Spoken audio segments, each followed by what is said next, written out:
So here's my question about this, right? I mean, look, so street smart, Snoop, ends up alive, Pac ends up dead. It's like, what's your analysis? In that moment, two scared kids in the middle of a ridiculous feud that's actually deadly serious.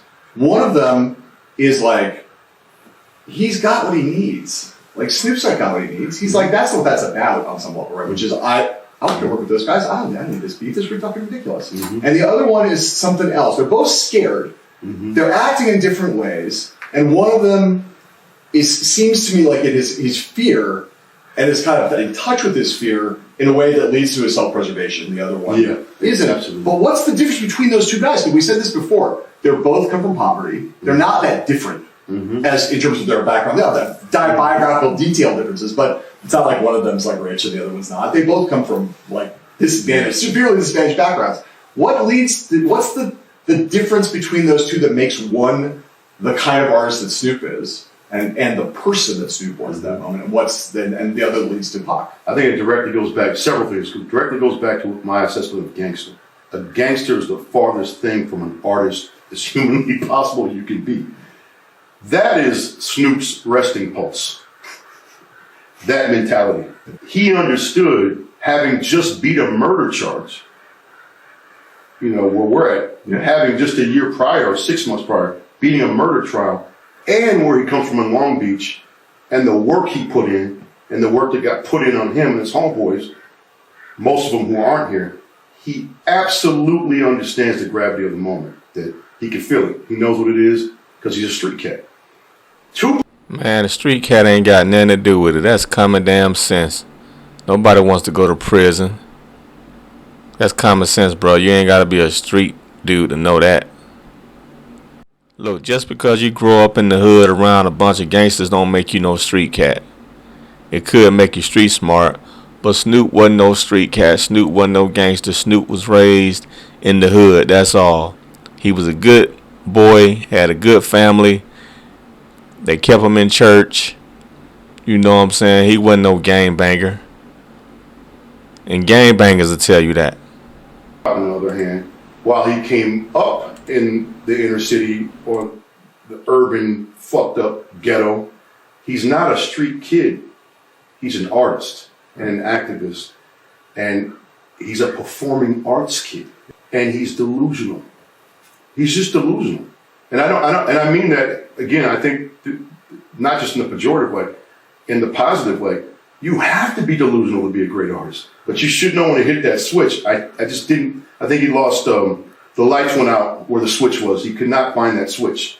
And the thing I think Tupac was addicted to most to when I think back was when he's in a room like this and he sees us all reacting to whatever he's saying, especially her, any woman, if they're smiling, he goes to 10. You thought 10 was the level, he's at 50 now. He's so charismatic that he lost himself in his power to move a room. And he's playing that role, like I said. I don't even know how aware he was that he was playing that role. Yeah.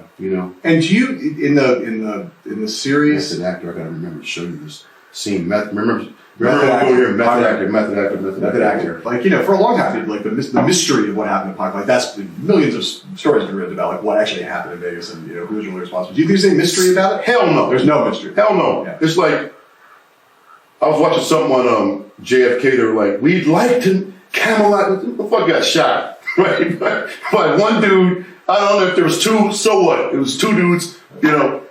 Tupac was even more. Let's back up for a second.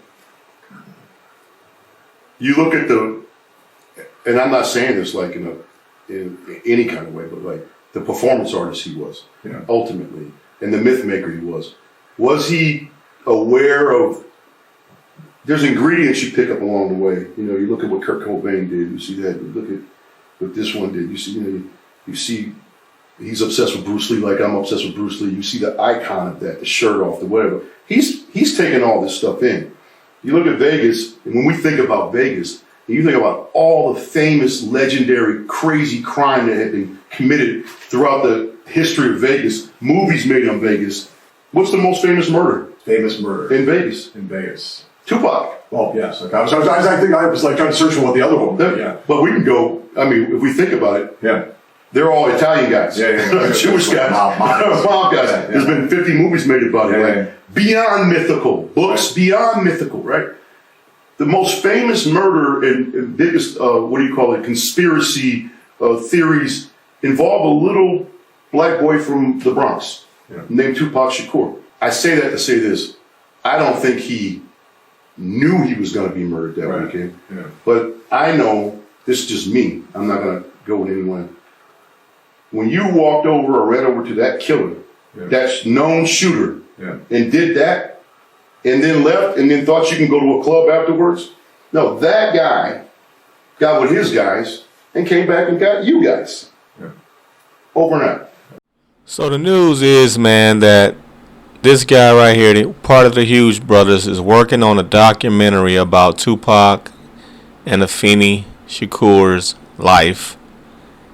And just prepare for them to slaughter Tupac's reputation, man. I think it's going to be a hack job about to be set on Tupac's legacy, bro. I just got that feeling. Tupac expert out.